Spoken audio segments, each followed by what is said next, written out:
हाँ तो नमस्कार। देखिए 12वीं क्लास में हिंदी में एक टॉपिक है कहानी का नाट्य रूपांतरण और रेडियो नाटक।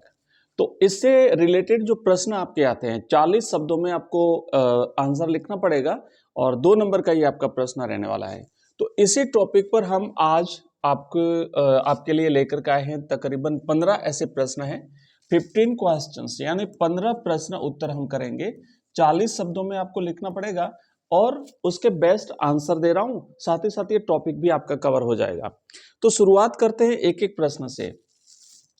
अभी हम प्रश्न करेंगे और अगर आपको इस टॉपिक को भी समझना हो तो इसी वीडियो के कमेंट बॉक्स में आप कमेंट डाल देना कि सर मुझे टॉपिक भी पढ़ा दो, तो मैं आपको कंप्लीट टॉपिक भी पढ़ा दूंगा। सिर्फ 15-20 मिनट का काम है। आपको अगर आज से पहले नहीं पढ़ा तो बिल्कुल आपको अच्छी तरह से समझ में आ जाएगा।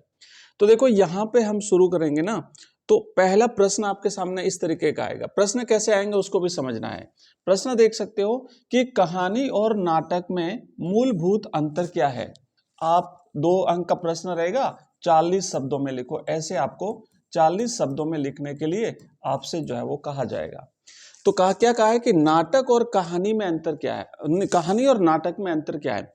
तो कहानी जो होती है ना वो सुनी जाती है, कहानी को सुनाया जाता है, और नाटक का मंच पर अभिनय होता है तो नाटक को देखा जाता है। तो देखो क्या होता है कि कहानी का संबंध पाठक और लेखक से होता है, कि जो लिखता है लेखक, वो लिखी हुई कहानी है उसको पाठक पढ़ेगा, और यह या तो कही जाती है या फिर पढ़ी जाती है। मतलब जैसे किसी लेखक ने लिखी कहानी तो वो आपको कोई पढ़ करके सुना सकता है या आप खुद उसे पढ़ सकते हैं। जबकि नाटक एक दृश्य विधा है। क्यों? क्योंकि इसका मंचन किया जाता है ना। इसको जो है स्टेज पर इसको दृश्य रूप में दिखाया जाता है, जिसमें जिसमें दर्शक देखते हैं। तो कहानी में वर्णन प्रदान होता है, वही नाटक में अभिनय और संवाद प्रदान होते हैं। ये हो गया आपका 2 नंबर का प्रश्न। आइए आगे बढ़ते हैं, दूसरा प्रश्न देखते हैं। मैं आपको इसकी पीडीएफ भी अवेलेबल करा दूंगा, आप मुझे कमेंट डाल देना अगर आपको इसकी पीडीएफ चाहिए तो वो भी मैं आपको अवेलेबल करा दूंगा। दूसरा प्रश्न देखो। दूसरा प्रश्न क्या है कि कहानी और नाटक में मुख्य अंतर क्या है। देखो कहानी में क्या है, एक बार फिर से वापस वही कि कहानी या तो कही जाती है या फिर पढ़ी जाती है। आपको लिखना है कहानी कही जाती है या पढ़ी जाती है। इसमें इसमें मंच सज्जा, संगीत, प्रकाश का महत्व नहीं होता, क्योंकि केवल लिखी हुई कहानी को आप पढ़ सकते हैं। इसमें बाकी सारी कुछ भी चीजें नहीं होती है जो नाटक में होती है। जबकि नाटक में क्या होता है, जबकि नाटक एक गद्य विधा है जिसका मंच पर अभिनय किया जाता है। तो मंच पर जब आपके सामने कोई नाटक का अभिनय होता है तो जो नाटक है उस नाटक के अनुरूप मंच को सजाना पड़ता है। वहां पे रोशनी की पर्याप्त व्यवस्था होती है, वहां पे जो दृश्य होंगे उन सारी चीजों को दिखाने के लिए उस नाटक के अनुरूप व्यवस्था करनी पड़ती है। इसमें लेखक होता है, निर्देशक होता है, दर्शक होते हैं, श्रोता और मंच सज्जा होती है, उसमें संगीत होता है, उसमें प्रकाश की व्यवस्था होती है और उसमें संवाद होते हैं। तो ये दोनों में अंतर है, ध्यान देना। चलिए नेक्स्ट अगला प्रश्न। तीसरा प्रश्न क्या है कि कहानी को नाट्य रूपांतरण करते समय दृश्यों का विभाजन किस आधार पर किया जाता है। 2 नंबर का प्रश्न। प्रश्न को ध्यान से समझना है। क्या करना है, कहानी को नाट्य रूपांतरण करते समय मतलब यह है कि एक कहानी लिखी हुई, उस कहानी का आपको नाटक बनाना है, तो उस समय क्या क्या चीजें ध्यान देनी पड़ेगी। तो ध्यान दो कि कहानी को नाटक में बदलते समय दृश्यों का विभाजन समय और स्थान के आधार पर किया जाता है। ये बहुत इंपॉर्टेंट चीज है कि किस समय ये कहानी लिखी गई थी, है ना, उसका स्थान क्या था, तो उसी के आधार पर उसका मंचन करना पड़ेगा। तो मंचन जब करेंगे तो उसी के आधार पर मंच को सजाना पड़ेगा, वहां मंच पर सारी चीजों की व्यवस्था करनी पड़ेगी। एक स्थान पर एक ही समय में घटित हो रही घटना को एक दृश्य माना जाता है। स्थान और समय बदलते ही दृश्य भी बदल जाता है। तो इन सारी चीजों का ध्यान रखना पड़ता है जब हम एक कहानी को नाटक में रूपांतरित करते हैं। अगला देखो, नेक्स्ट प्रश्न क्या है।